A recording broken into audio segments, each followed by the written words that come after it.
Bienvenue à tous, vous êtes dans le Non-Stop Info. Voici les principaux titres de ce journal. Le mouvement pour le salut de l'Azawad quitte le CSP, le cadre stratégique permanent, coalition de groupes armés signataires de l'accord de paix de 2015, nouvelle illustration des divisions au sein des groupes armés du Nord Mali. Nous ferons le point dans ce journal. Le Premier ministre mauricien Pravin Jugnot demande à l'ONU de faire appliquer la décision de la Cour internationale de justice au sujet de la restitution de l'archipel des Chagos, toujours sous administration britannique. La Banque centrale des États de l'Afrique de l'Ouest et son programme de rachat de titres de dette publique. Le Togo devrait bénéficier de ce programme. La BCEAO pourrait racheter 100 milliards de francs CFA de titres de la dette togolaise. Les combats ont repris dans le nord du Mali entre l'armée régulière et le cadre stratégique permanent, le CSP, au sein duquel des dissensions apparaissent. Cette coalition de groupes armés signataires de l'accord de paix de 2015 qui accuse l'armée malienne d'avoir violé cet accord de paix a repris les armes et a attaqué des bases il y a près d'une semaine. Pour sa part, le mouvement pour le salut de l'Azawad a exprimé son désaccord et a indiqué quitter le CSP. Tchekomar Kamara. Dans un communiqué daté du 24 septembre 2023, le mouvement pour le salut de l'Azawad MSA, un des membres fondateurs du cadre stratégique permanent pour la paix, la sécurité et le développement CSP-PSD, qui regroupe l'essentiel des groupes armés signataires de l'accord de paix d'Alger, a officiellement déclaré son retrait définitif de cette coalition de factions du nord du Mali. Une décision prise au nom de l'intérêt supérieur des populations du nord et de la nation malienne, précise le communiqué. En effet, le MSA affirme que ce retrait est motivé par le manque de progrès dans la mise en œuvre des accords de paix signés en 2015 et 2020, ainsi que par divergences stratégiques au sein du CSP-PSD. Le MSA estime que ses intérêts et les aspirations de la population de l'Azawad ne sont pas suffisamment pris en compte. Je pense que le MSA a voulu être cohérent avec ses objectifs. C'est-à-dire que le mouvement pour le salut de l'Azawad a été créé dans une dynamique de paix. Et étant créé en tant qu'organisation pour une dynamique de paix, eh bien, il ne pouvait pas s'engager, bien sûr, dans la voie de la belligérance face à l'armée malienne, à l'État malien. Et je pense que c'est pour cela que le MSA donc, a claqué la porte du CSP. Cependant, le mouvement pour le salut de l'Azawad reste engagé auprès du gouvernement du Mali et des responsables de la médiation internationale dans la quête d'une paix juste et durable à travers une mise en œuvre intelligente et diligente de l'accord au bénéfice des populations maliennes. En lisant son communiqué du 24 septembre, on comprend bien aussi d'autres raisons, c'est-à-dire le fait que, eh bien, la CEMA, la coordination des mouvements de l'Azawad et ses organisations alliées, eh bien, n'ont pas pris une décision consensuelle le 10 septembre dernier lorsqu'ils ont fait le choix de s'attaquer aux différents camps, aux différentes positions des FAMA, des forces armées maliennes. Et ça, le MSA a dénoncé cette attitude, le fait que cette décision n'a pas été prise de façon consensuelle. Le retrait du mouvement pour le salut de l'Azawad du MSP-PSD est un nouveau signe de la division au sein des groupes armés du nord du Mali. Il pourrait avoir des conséquences importantes pour la situation sécuritaire dans la région. En effet, la violence des groupes armés continue à entraîner le déplacement forcé des réfugiés et des populations locales, notamment dans le nord du Mali, selon le HCR. Le fléau des enlèvements contre rançon au Nigeria. À la fin de la semaine dernière, des hommes armés ont enlevé plus de 30 personnes, dont au moins 24 étudiants, lors d'un assaut à proximité et à l'intérieur d'une université située dans l'état de Zamfara, dans le nord-ouest du pays. Mais heureusement, quelques heures plus tard, l'armée a annoncé avoir pu libérer certains otages. Catherine Gombe. Sept autres étudiants de l'université fédérale de Gusau dans l'état de Zamfara ont été sauvés de leurs ravisseurs par la force opérationnelle conjointe de l'opération Adarin Daji selon les médias locaux nigérians. Les agents avaient déjà sauvé 6 des étudiants, notamment des femmes, peu de temps après que les bandits ont attaqué leur résidence, ciblant des jeunes femmes près de l'université le 22 septembre 2023. La sécurité est l'affaire de tous. La situation à Zamfara est devenue complètement incontrôlable et comme je ne cesse de le répéter, elle a été encouragée passivement ou autrement par les anciens dirigeants. Dans les régions nord-ouest et centre-nord, 2331 civils ont trouvé la mort au premier trimestre 2022.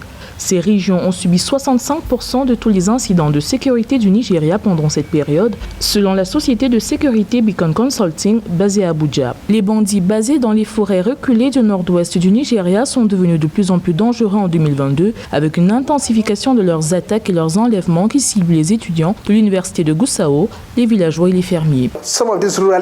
Certaines de ces zones rurales sont négligées. C'est la raison pour laquelle vous verrez ces hommes sans foi ni loi se déplacer avec des camionnettes et enlever des enfants dans les écoles, quelle que soit leur religion, ainsi que quelques fonctionnaires ici et là. Ensuite, ils s'en vont sans craindre des représailles.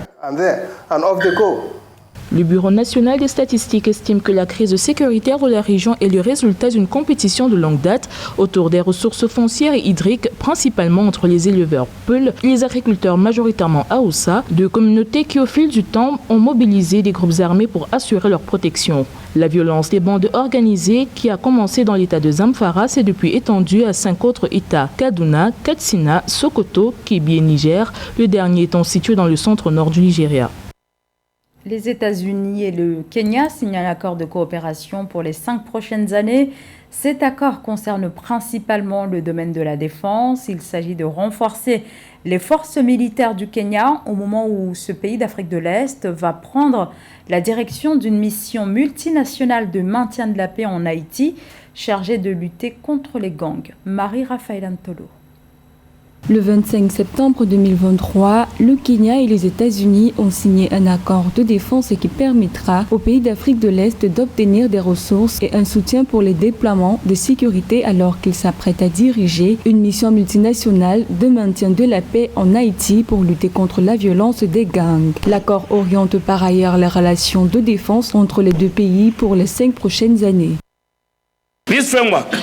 Cet accord est un symbole de notre vision partagée pour un meilleur lendemain. Le Kenya et les États-Unis sont impulsés par un but commun et ensemble, nous allons affronter les défis qui se présenteront à l'avenir.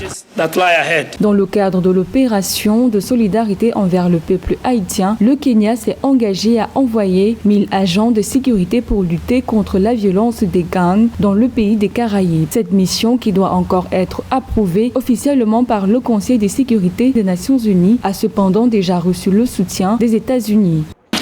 Les États-Unis restent engagés à travailler avec le Kenya pour aider à ramener la stabilité et la sécurité aux régions africaines et au-delà. Nous apprécions profondément le leadership du Kenya ainsi que son amitié. En Afrique, le Sénégal est déjà prêt à rejoindre le Kenya dans ce déploiement d'une force multinationale qui devra aider la police haïtienne à faire face aux gangs qui sèment la terreur jusqu'à Port-au-Prince. Selon les données de l'ONU, entre le 1er janvier et le 15 août 2023, les violences armées à Haïti ont fait au moins 2400 morts. Pravin Jugnot, le Premier ministre mauricien, exhorte les Nations Unies à faire appliquer le droit international concernant la restitution de l'archipel des Chagos à son pays. Ce territoire de l'océan Indien est sous administration britannique depuis 1968, malgré les résolutions votées à l'ONU. C'est un sujet de la rédaction. Le Royaume-Uni doit mettre fin à son administration des Chagos. Maurice réitère son appel en se basant sur l'avis consultatif de la Cour internationale de justice, l'organe judiciaire principal de l'ONU, qui avait estimé en 2019 que le Royaume-Uni avait illicitement séparé l'archipel des Chagos de l'île Maurice après son indépendance en 1968. Le Premier ministre mauricien, Pravin Jugnot, exhorte l'ONU à faire appliquer la décision de la Cour internationale de justice. 4 ans se sont maintenant écoulés depuis que la Cour internationale de justice a rendu son avis consultatif sur les conséquences juridiques de la séparation de l'archipel des Chagos de Maurice avant son indépendance. La CIJ a dit clairement que l'archipel des Chagos fait partie intégrante du territoire de Maurice et a engagé la puissance coloniale à retirer son administration de cet archipel le plus rapidement possible. Depuis, le gouvernement de Maurice a pris l'engagement ferme de mettre en œuvre un programme de réinstallation dans l'archipel des Chagos pour les ressortissants de Maurice, en particulier ceux qui sont d'origine chagossienne et qui ont souffert une injustice historique. Le bras de fer entre le Royaume-Uni et l'île Maurice au sujet des îles Chagos, un différend vieux de 50 ans. Les Chagos, ce territoire de l'océan Indien, sur lequel le Royaume-Uni a installé une base militaire commune avec les États-Unis sur l'île principale de Diego Garcia. Maurice et le Royaume-Uni ont entamé des négociations sur l'exercice de la souveraineté sur l'archipel de Chagos, sur la base du droit international. Nous espérons que ces pourparlers aboutiront à l'achèvement du processus de décolonisation de Maurice et qu'ils permettront à Maurice de mettre en œuvre son programme de réinstallation. Malgré le droit international, la Grande-Bretagne estime toujours que l'archipel fait partie du royaume. La Grande-Bretagne qui continue d'insister sur le rôle défensif de la base militaire de Diego Garcia. La Kikot Hydropower Company, la KHPC, une nouvelle entité mise en place au Cameroun, elle est chargée de conduire la construction d'un nouveau barrage hydroélectrique attendu d'ici 2030. La KHPC devra gérer la construction de l'infrastructure annoncée comme le plus grand barrage hydroélectrique du Cameroun. Le début des travaux devrait se faire à la fin de l'année 2025. L'infrastructure est destinée à résoudre les problèmes d'approvisionnement énergétique. La Banque centrale des États de l'Afrique de l'Ouest annonce son intention d'injecter plus de 990 milliards de francs CFA dans l'économie de la zone ouest africaine. Cette opération se fera dans le cadre d'un programme de rachat de titres de dette publique et le Togo pourra bénéficier de ce programme avec le rachat de 100 milliards de francs CFA de ces dettes au cours de cette opération. Les précisions de Marcel Kouassi.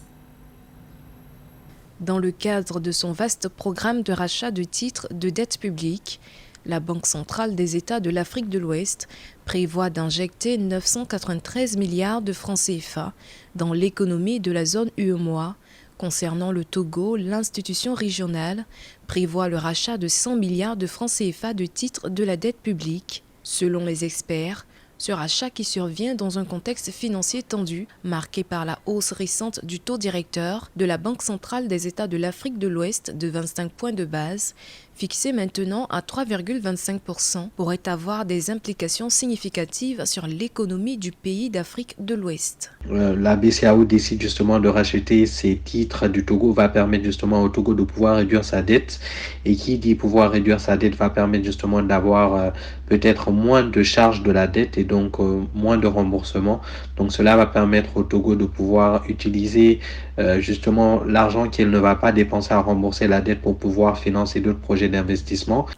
La démarche de la Banque centrale devrait permettre aux investisseurs, majoritairement des banques de la sous-région, de souscrire à de nouveaux titres émis par les États membres pour bénéficier du rachat de leurs anciens titres de maturité initiale, allant de 12 mois à 5 ans et de durée résiduelle s'échelonnant entre 3 mois et 3 ans. Cela permettra à ces pays d'avoir un peu les mêmes effets que pour le Togo, c'est-à-dire une réduction de la dette, pouvoir emprunter moins cher au niveau des marchés et pouvoir surtout ne pas payer la charge de la dette. La Banque centrale des États de l'Afrique de l'Ouest devrait racheter également 80 milliards de francs CFA de titres du Bénin, 130 milliards du Burkina Faso, 295 milliards de la Côte d'Ivoire, 12 milliards de la Guinée-Bissau, 111 milliards du Mali et 205 milliards du Sénégal, alors que le Togo conduit plusieurs opérations de rachat de titres de 17 milliards de francs CFA et 11 milliards de francs CFA en septembre 2023. le pays d'Afrique de l'Ouest a déjà levé 580 milliards de francs CFA sur le marché des titres publics par adjudication. La Confédération africaine de football, qui était réunie ce mercredi en comité exécutif en Égypte, a attribué l'organisation de la Coupe d'Afrique des Nations pour les éditions 2025 et 2027.